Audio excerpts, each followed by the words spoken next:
The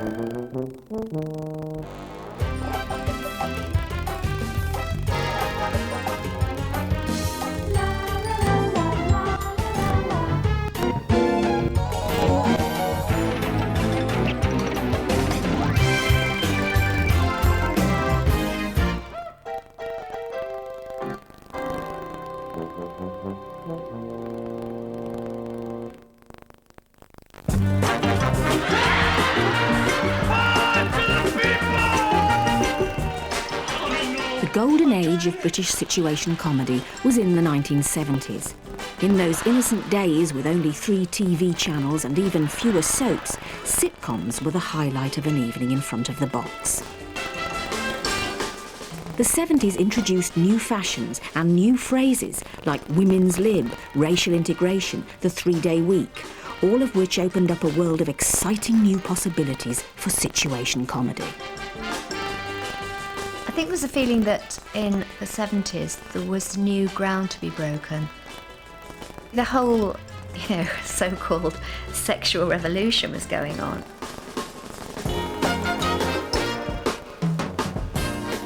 Love-ins, drugs, sex, freedom. It was all as if we'd just invented all of that. It was something to do with the fact, I think, the colour came in. Suddenly the dourness of situation comedies, pictures, burst into life. And this seemed to brighten and lighten every single writer's attitude to what they were doing.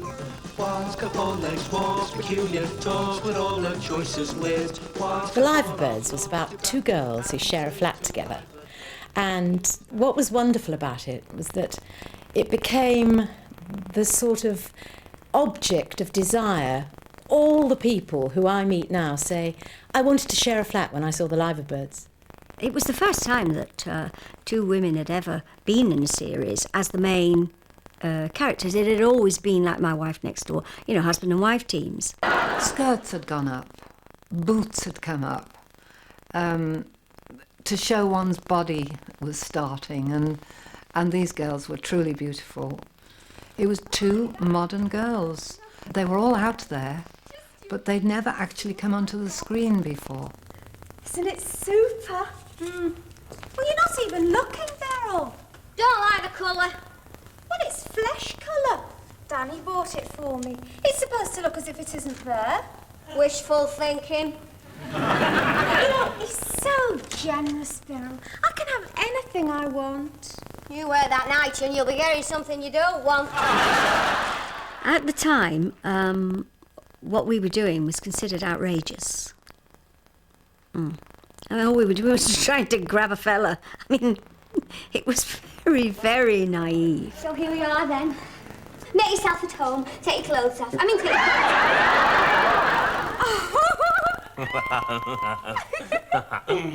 What's so funny? All those hairs on your chest. What did you expect? Feathers? The most daring thing was a show about Polly wanting to actually sleep with somebody. And everybody in the BBC threw their hands up in horror when I first wrote it, but it came.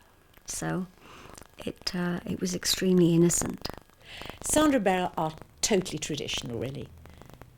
In the 70s, they looked as if they weren't. They looked as if they were pretty adventurous and sparky. But looking back on them now, they really were quite conventional. They had the odd little foray out, little adventures with... I fancied a married man and didn't know he was a married man, but was severely chastised by Beryl because I went out with this man. I gave him up as soon as I found out he was married. So there's a moral streak there. They were safely adventurous. I hate to admit it, but I actually feel a fire in my loins. Oh. I must do something to help. Yes, please. Although they hinted at a new spirit of sexual adventure, the Live Birds were never really allowed to spread their wings. But there was certainly plenty of room for indiscretion and innuendo with A Man About the House. Man About the House came from small ads in the local evening London paper, and we noticed there were more and more ads appearing for flat sharers of either sex. So girls were sharing with guys, and we thought there was potential here, certainly for a sexual tension in comedy. There's nothing like a long leisurely bath. Oh, by the way, I borrowed your evening paper. Sorry. Oh, thanks very much. Yeah, and listen, just to prove that I haven't used more than my share of the water, I've left a ring around the bath. Huh? Dirty pig.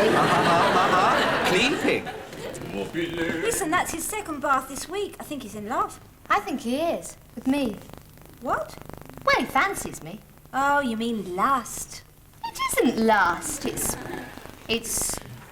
Well, I suppose it is lust, really. I'm not sure that it was daring. It was a little provocative, I'd say, but it was only reflecting what was sort of beginning to happen, and I think it was implicit, and everybody understood that it couldn't be a situation where there was actually anything going on between any of the people who were sharing. So it would be quite innocent, but that there could be quite a bit of fun got out of that situation. Hang on. You're not getting undressed. I thought I wouldn't be. Right.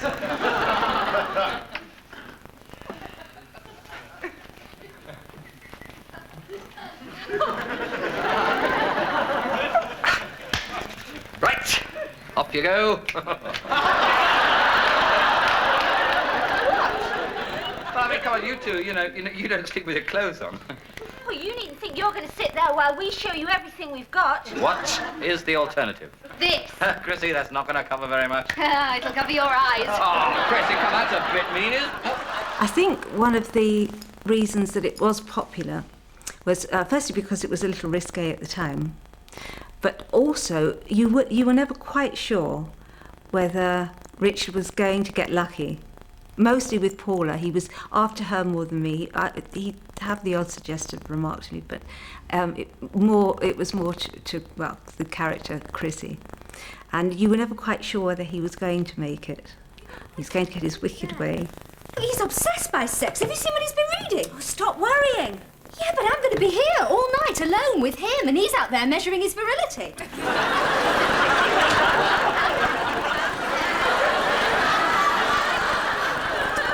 22 inches. No, that can't work. For its time, it was ahead of its time. I suspect that the current crop of sitcoms, like Men Behaving Badly, had some of the ground broken for them by us. So, see, I was reading this magazine called Quorum. It's a journal of personal relationships. Sitcoms had come a long way since the 60s, when the Likely Lads were propping up the bar or putting it about. And when Bob and Terry returned to the screens in the 70s, it was a startling and comic reminder of just how much things had changed. You haven't altered much. All right. Cheers. Cheers. You don't look a day older. No, you do. Do I? Well, most people don't think so. That's probably because you put a bit of weight on. I haven't. I've been very careful about my diet. Put a bit on down here. Really? You've certainly put some on up there. We wrote The Lads Out of Our Lives when Bob decided to join the army to see the world, joined, and Terry, feeling left out, joined to be with him for 3 years, and then Bob was invalided out, leaving the one who never wanted to go into the army in the first place in the army. When we came back to them after this interval of time, inevitably we had as a given the fact that Terry would be returning from the army and hoping that everything was going to be the same and finding that everything was changed. You know where we are now? Well, vaguely. I just can't place. Underneath this great pile of concrete is what used to be the Go-Go Rock Club. Members only, licensed till 3, closed on Sundays. The North's premier music mecca. The Go-Go? Gone? Another big difference was that Bob had left the factory floor and was now in a white collar. That was an enormous difference for Terry to see. In the first series, they looked the same, and now, of course, Bob is wearing all those trendy suits. And he's got the haircut.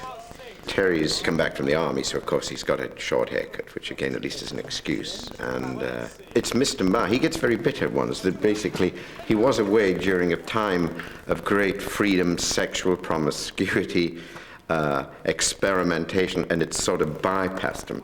He's been robbed of it. I missed it all. Swinging Britain was just hearsay to me. Something I read about in the overseas edition of the Daily Mail. The death of censorship, the new morality, old Calcutta topless waitresses and see-through knickers. They never caught on. Topless waitresses. Well, that's a crumb of comfort. At least I'd like to have been here to see them not catching on. Permissive society, I missed it all. I get back and it's Malcolm Muggeridge, Lord Longford and the Jesus Revolution. It's a pity old Enoch ain't in charge, mate. There we go again. Another sitcom survivor from the 60s, fretting about the way things were going, was Alf Garnett. He put the coons down the pits, well, that's what... Only trouble is, they'd all be bashing into each other in the dark.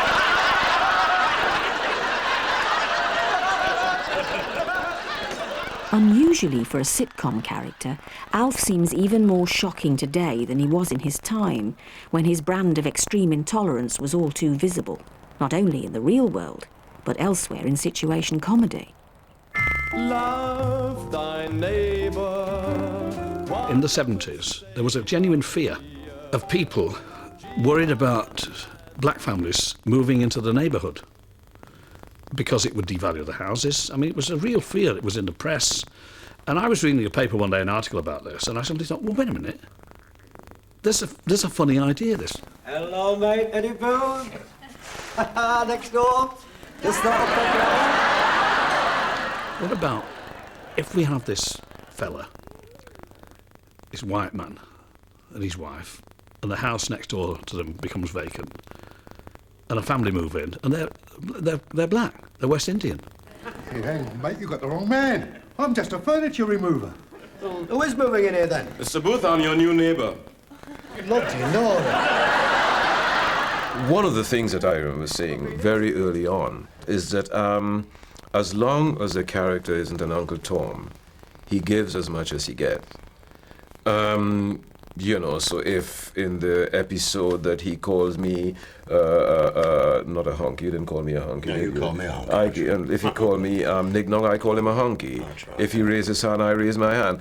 And so there was that give and take. And that really was the standard that I set. Look, Mr. Eddie Booth, we are having a housewarming party. Would you like to come, brother? Come on, Eddie. I wouldn't go if it went down on his bended knee. Look, I ain't going on a bended knees for you, you white honky. All I'm doing is asking you to come to my housewarming. The only housewarming of yours, George, is when we burn your house down. I get asked by the press or by individual publicists or whoever, you know, they sort of they ask me what my feelings are about having done it. In such a manner that the language is couched in such a manner as if to say you should be ashamed of having been associated with it, and I won't accept that at all. When the part, to get back to the original thing we were talking about, when I was offered the part, I mean, I looked at it purely and simply as an actor being offered a part and thinking, oh, this is a very good part. I've got to play it. This is, you know, it's going to stir a few feathers here. Supposing you and me emigrated to Africa, and we ended up in the middle of the jungle, living with a tribe of knick-knocks. Now, what would happen to me? You'd be eaten within a week. You know, we're talking about something that was done in the 70s. Yeah, sure. You know, and as we said earlier on, it's a different period. And I think it's unfair for the, journalists or even my, youngsters today to switch retrospectively on. look back and say it was wrong or it was wasn't, wrong. Whatever, you know. It's like saying now that when I look at the old films before me, the 1920s and the 1930s of the black mama doing this, I can't criticize them because they paved the way for me for what I'm doing today in 1998. Yeah, absolutely. You know, you can't criticize them. That was for that period. I wouldn't do that now. You know, because we're living in a different society and hopefully want to have moved on. I used to watch it before I went to drama school. And it made me uncomfortable. Because that's not how I wanted to see black people. You know, Bill gets a bit sensitive sometimes. Not at all. There's nothing wrong with your Bill. He's very level-headed. He's just like any other normal person. Well, this is how you expect us to behave, and we don't want to disappoint you. Bobby, light the fire. One more white man for the pot. It's as though you've got two mud wrestlers, right? Well, they're both in the same pit. Whereas with Rising Damp, what you got was somebody in the pit and somebody who was above the pit. You know, so, I mean, I think that there's the world of difference. And you better watch your step. Things are beginning to look up around here. There might not be room for you now. Not now I'm getting in a better class of tenant. Excuse me. My name's Smith. I read this item in a paper about a black student who went to a hotel posing as an African prince and was received royally by the proprietor. And it seemed a good story that this young man had pulled the wool over the eyes of this sort of posh hotel. And I thought I could write a play about this, but I couldn't. I couldn't write that play, but I could write a play which was sort of went through my own creative process, which everything went sort of down market, and the hotel became a student's lodging house, and the landlord became a seedy landlord, not a proprietor of a hotel. It was about race, but I never planned to write about race. It wasn't a thing I wanted to write about particularly, it's just that the story was a good story. That was the play, and Yorkshire Television came to see it and liked it and said, could you write a series? And it went from there.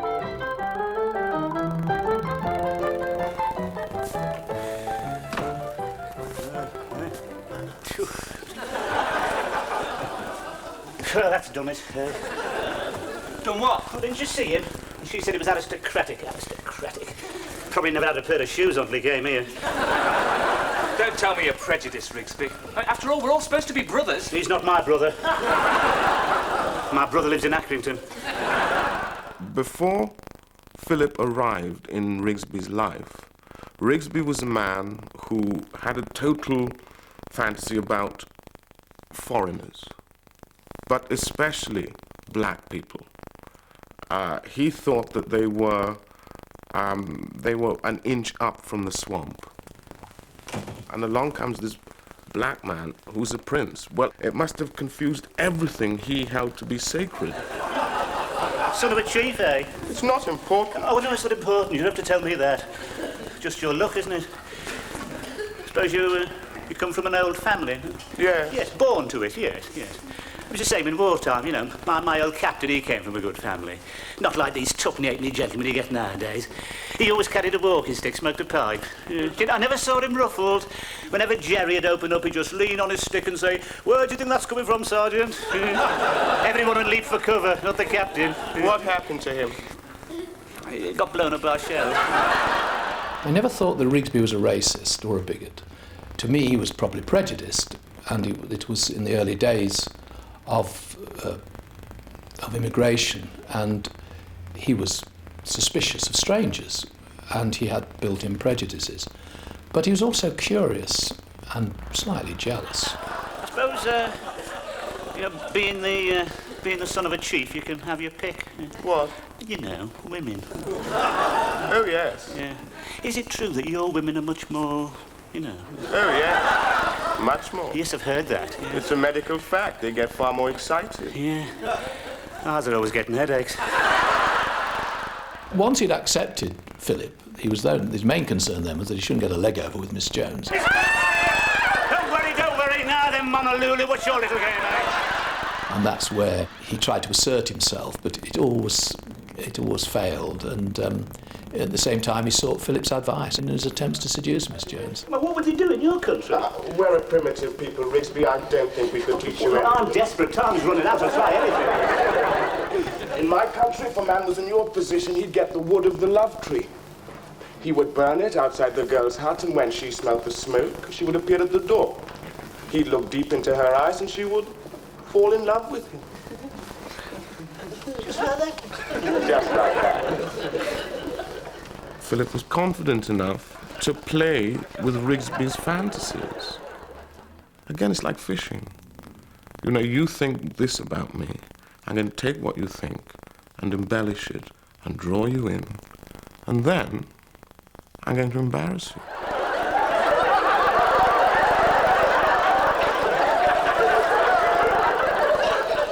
What on earth's that? This is a piece of wood. Well, I can see that, Mr. Rigsby. Stop wafting it around, you'll start a fire. I'll start a fire, all right, Miss Jones. Have you noticed anything yet? Yes, the most appalling smell. This is one fire you can't quench, Miss Jones. What do you say about that?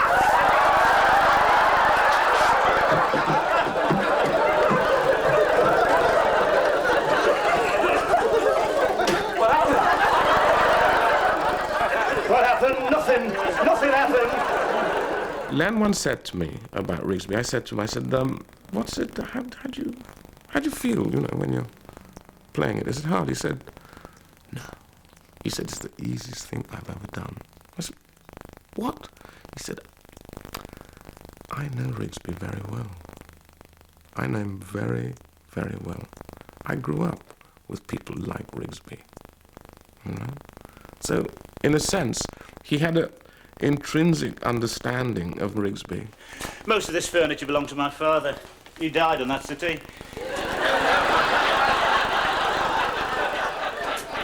So? So, it's a question of respecting his memory. I'll respect his memory. No, you don't understand. He was a man of very high principles. Do you know, he once got off a bus rather than sit against a woman with bare arms. That's the sort of man.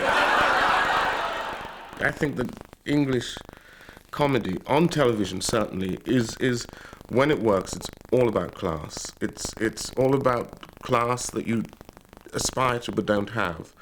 I think it's true of Rigsby. I think it's true of Del Boy.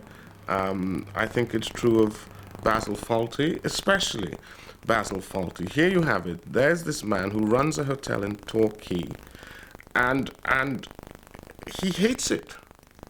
He absolutely hates having to serve these people. Would you put both your names, please? Well, will you give me a date? I only use one. You don't have a first name. You know, I'm Lord Melbury, so I simply sign Melbury. Go away. I'm so sorry to capture waiting, Your Lordship. I do apologise. Please do accept my forgiveness. Now, is there But if an aristocrat comes in, he's perfectly happy. And I think this is the heart of England.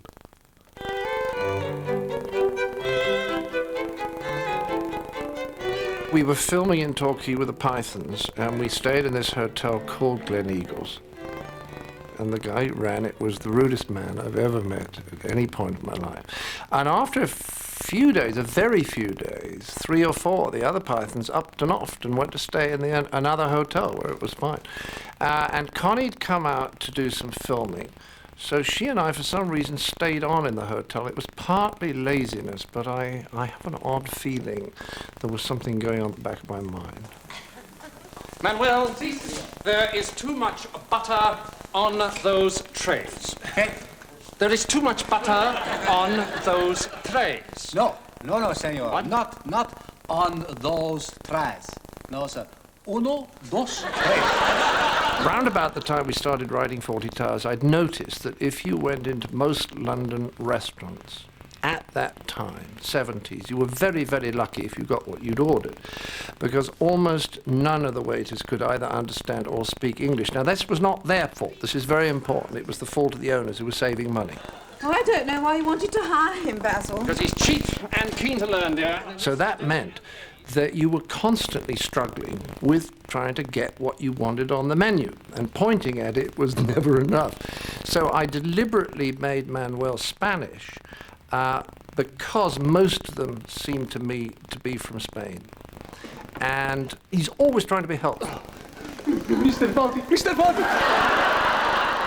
You see, if he was sullen or didn't want to be helpful or sabotaged Basil, it wouldn't be funny. It's the fact that he's desperately trying to help and still messing it up. That's what makes it funny.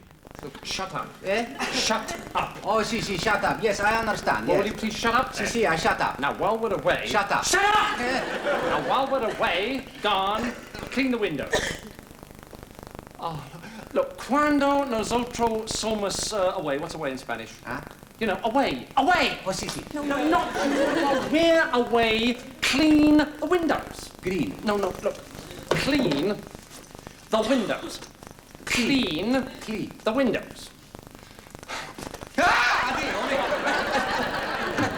Morning, Foggy. Morning, Major. The windows. I mean, he's immensely strong. I was about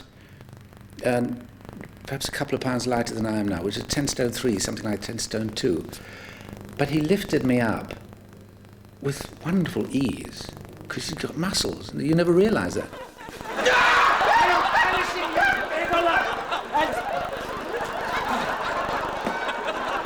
Now, that's how an Englishman would do it, you see. Now, a German would go.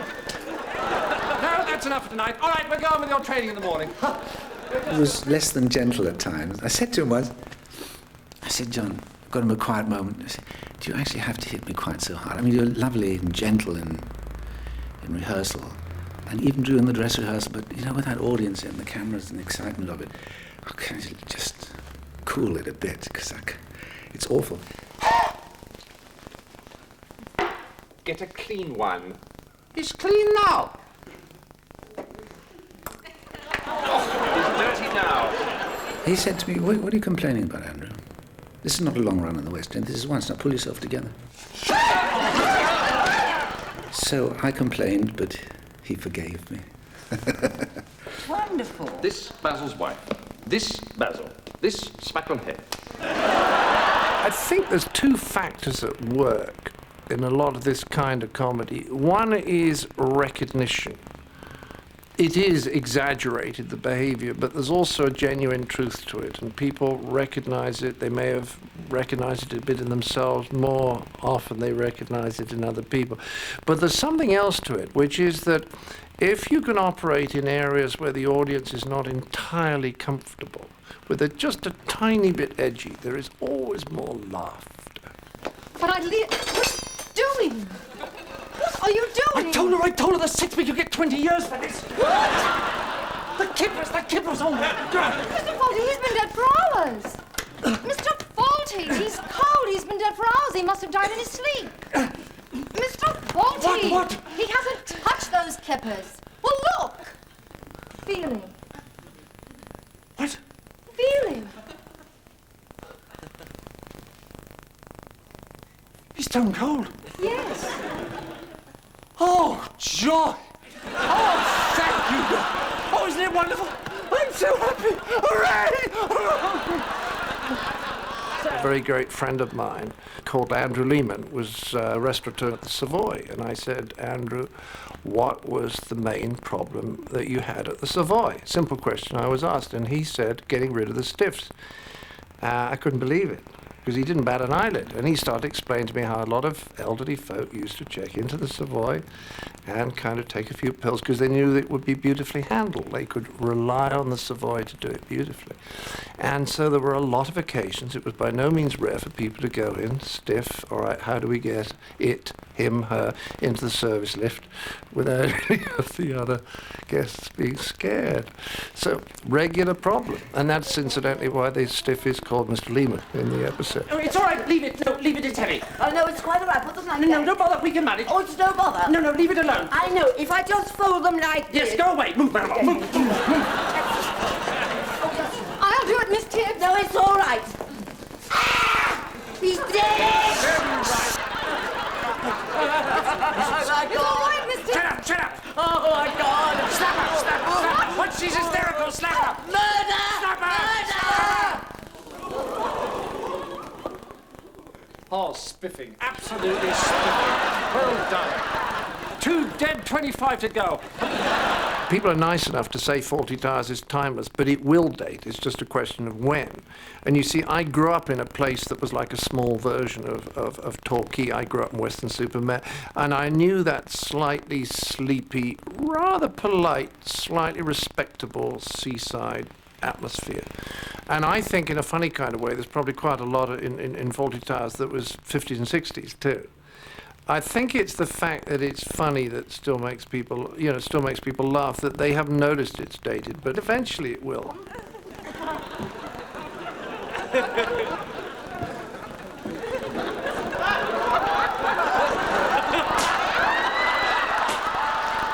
keeping with the finest sitcom traditions, the 70s were distinguished by a succession of comic characters who have become part of our common heritage, the adopted heroes of an adoring public.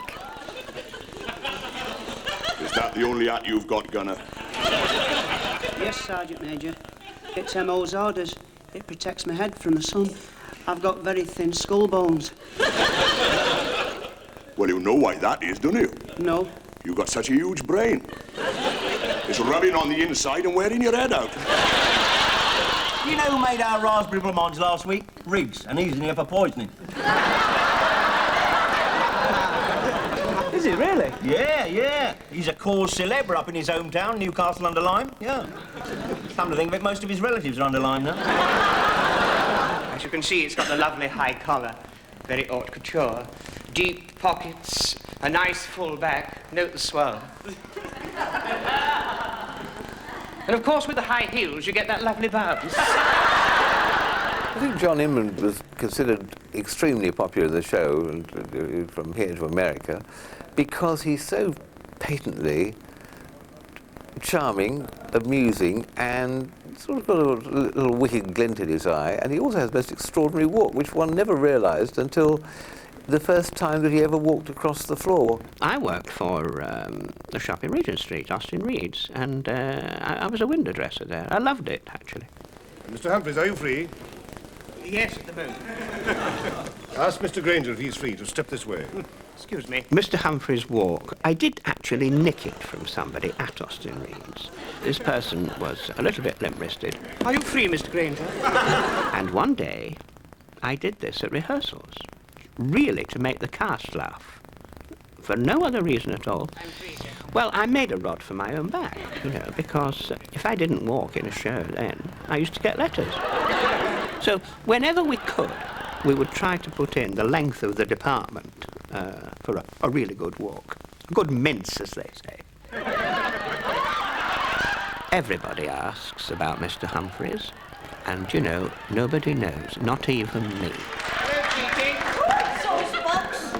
Oh, it's the masked stranger. Take my body, but leave my jewels alone. There were remarks about it, and there still are, and I get lots of wonderful letters from people.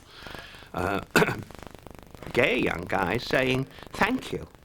You were my only yardstick, and because everybody loved Mr. Humphreys, I thought, what the hell? Away from sitcom land, life in the mid-70s was beset by rising prices and flying pickets. Power cuts and petrol shortages kept people confined to their candlelit living rooms. And with wages frozen and prospects bleak, one couple at least decided to opt for the homegrown, homemade, if somewhat half-baked alternative. Come along, woman, I'm starving. Food, food!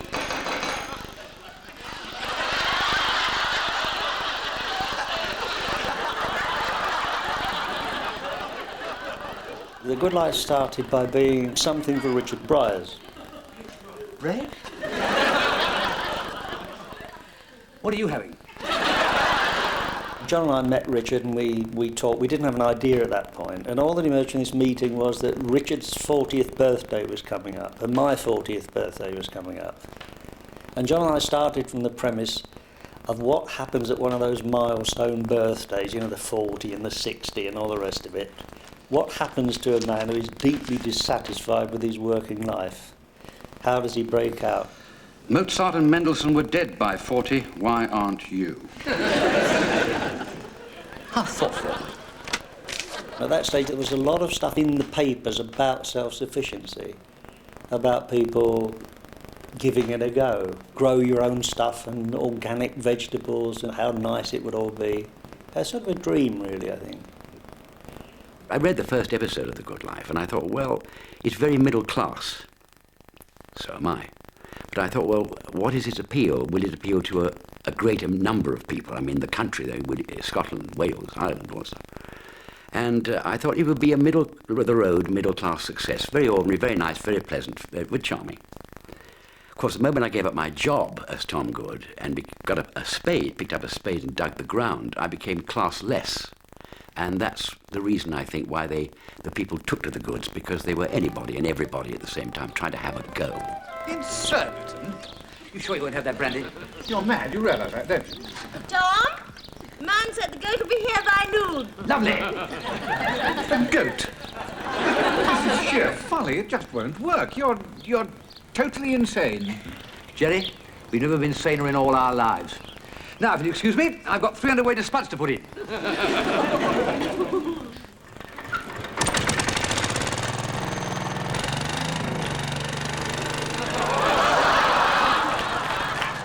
When we first put the idea together, we said, yes, they must have neighbours. If you're going to do it in suburbia, they must have neighbours. There must be somebody over that fence. Now, the obvious thing to go for was neighbours that hated the whole idea and hated the goods. And we thought, well, that's going to run about 3 episodes. Jerry? It's funnier if you make them friends who deeply disapprove of what they're doing, particularly Margot. Pigs do have a habit of creating piles of... Exactly. Piles of what? Piles of... Piles of what, Margot? Piles of... I know you're trying to make me say the word. All right, then I'll say it. Piles of dirties. Well, I met so many people afterwards who said they'd known someone like Margot and this, that and the other. I have never met anyone like that. Why don't you just throw a bucket of mud on the floor? Look, I have just cut my finger clipping your blasted hedge. Don't swear, Jerry. And don't bleed in the sink. I just can't. I think that Penelope Keith's character was a tremendous additive to the spell we had over the public. And although it was a tight quartet and everyone put their fourpenny within in no uncertain manner, she became, I think, a very popular character. And I think the ratings for the show did go up dramatically when she had the scene in an episode when she went to the rates office, having not paid all her bill, and confronted this bureaucrat across the counter. Road cleaning, I shall pay. Street lighting, I shall pay. Ground rent, I shall pay. But when it comes to the drain in front of my house, I shall not, because it is blocked up and overflowing. Oh, I'll make a note of that. You will do more than that, Mr. Squires. You will have a plumber on my doorstep at 9 o'clock tomorrow morning with a plunger in his hand, or you will not get a penny. Now, just who do you think you are, Mrs. Ledbetter? I am the silent majority. I suppose she did typify a lot of people, and when she said that famous line, you know, when the councilman said to her, "Who do you think you are?" and she said, "I'm the silent majority," it seemed that I had friends all over the land, because that's what everyone thought they were, was the silent majority. If the hypothetical question was, what colour would Margot's politics be, you'd have to say blue. And because she was such a fearful snob, you'd have to say very, very blue. Margot had to be very right-wing. This leak business is symptomatic of the moral decline in this country since the fall of the last Conservative government. If it isn't young girls with obscene innuendo on their T-shirts, it's trades union leaders haranguing us from the safety of a television studio. And to cap it all, it's test matches being marred by banner-waving thugs at Lord's. Well, that's opened up the discussion a bit. And what happened in a wonderful kind of a way, of course, was that she began to reach certain parts of the public, and Margot would do this tirade, and the audience in the studio would all burst into applause. I think Margot may have got elected herself, actually, if we continued it. So, yeah, I mean, if she was a junior Mrs. Thatcher, I don't know, but honestly, it isn't the way it started. It's the way that Margot had to be as a character. Strong women seemed to me that they were supposed to be invented by Mrs. Thatcher, weren't they, you know? I just think she was a strong female character, Margot. And there hadn't been that many on the television either. On both of you, we aren't keeping the horse anyway. Why ever not? Well, because as Tom pointed out, it's just not. There, Barbara. I see the whole picture. You wanted the horse, but the man said no, and that's that. The head of the house forbade you, and that's that. The Victorian patriarch disapproved, and that's that. It's all too familiar. And I think maybe before then, and I hadn't thought of this before, maybe before then, women weren't allowed to be as strong as Margot was. I will say this, Tom. The day of the woman is coming. That was the Conservative pound. That's the Labour pound, after 4 years of Labour government. As the day of the woman began to dawn, sitcom images of doting wives and frivolous young girls were in need of a makeover. So he doesn't fancy you after all. The 70s had started by being about sex and the single girl, and now sitcom's first single mother was due. Now then, Mary. I'm sorry, dear. No, Mum, I'm sorry. The two things your mother's looked forward to all her life, Elizabeth. Your wedding day and being a grandmother. Yes, well, she's got the second, and she'll probably get the first. They'll just be in the wrong order. And even women who had always put housework and husband first were at last allowed to let their eyes wander. It was a story which ran through my head over and over again. And I wanted to talk about not adultery, but planned adultery, which never comes off. I've gone over it in my mind. And I knew that they must never go to bed. But the thing was, they desperately wanted to. And I think everybody knows that feeling. You won't go too fast, will you? Why you, I wonder? It was regarded as really quite daring in its time. In fact, the BBC were very wary about doing it at all. They said that they didn't think it was funny, the fact that a woman was thinking about marital infidelity. They couldn't see that that was funny at all. I love you, Mrs. Parkinson. You don't know me. For a start, I can't cook. The oven cringes when it sees what I put into it, and my family cringe even more when they see what I take out of it. I cry a lot, and in the morning my face looks like an old cushion. My body's seen too much of life. Oh, it's fine when it's dressed, but when it's not, it looks as if there's been a landslide. How well suited we are. I got the most amazing reaction about butterflies, particularly from women. They were so pleased to see someone else thinking about another man other than their husband. And I think it released them from a feeling of guilt.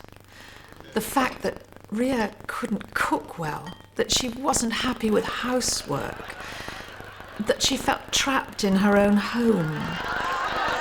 And I got amazing letters from women saying how much like their own lives it was. And I still do, and I still meet a lot of women who talk to me about it and say, that was the story of my life. A lot of men didn't like it, you know. It frightened a lot of men. They were scared that it was too near the truth, and I think some of them looked at their wives and thought, I wonder what's going on in her mind.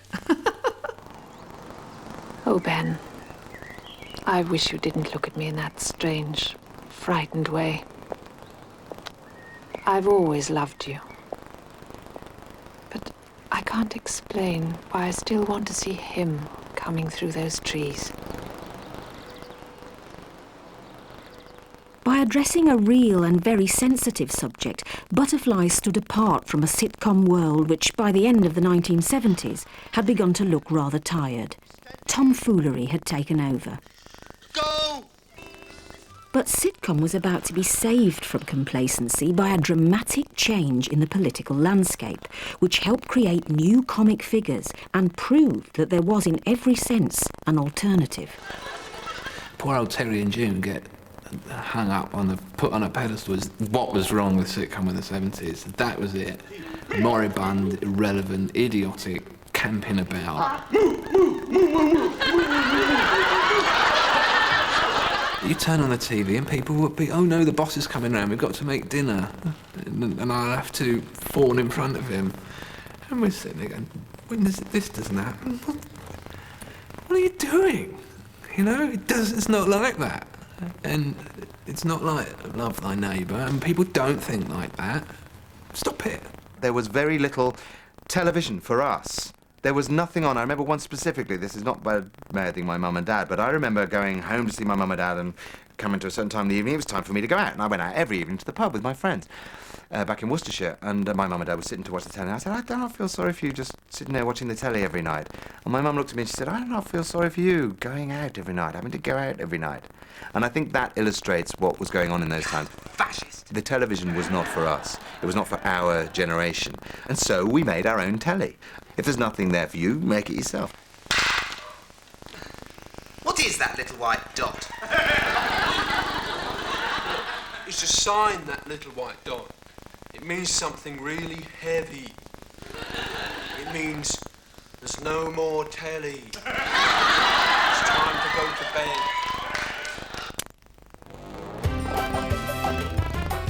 In part 3, we'll see what happened to situation comedy in the 80s, the decade of dole cues and yuppies, and we'll bring the story of sitcom up to date with the Essex girls and new lads of the 90s.